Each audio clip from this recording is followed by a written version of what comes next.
राज्याला आता 13,000 नवे शिक्षक मिळालेले आहेत। पवित्र प्रणालीद्वारे राबवलेल्या शिक्षक भरतीमध्ये मुलाखतीविना 13,119 उमेदवारांची निवड करण्यात आली। यामध्ये सर्वाधिक 8,481 उमेदवार जिल्हा परिषद शाळांसाठी निवडले गेलेत।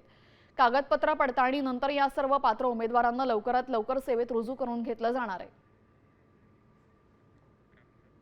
दरम्यान कोणत्या शाळांमध्ये किती शिक्षकांची पदभरती करण्यात आली आहे जाणून घेऊयात ग्राफिक्सच्या माध्यमातून। जिल्हा परिषद शाळेमध्ये पदसंख्या 13,225 एवढी रिक्त आहे। पदभरती झालेली आहे 8,481 एवढी।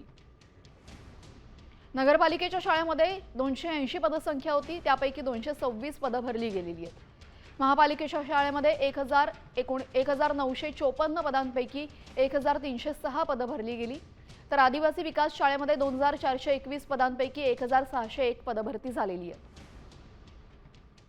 शासकीय विद्यानिकेतनामध्ये पदसंख्या होती 56, त्यापैकी पदभरती झालेले 54।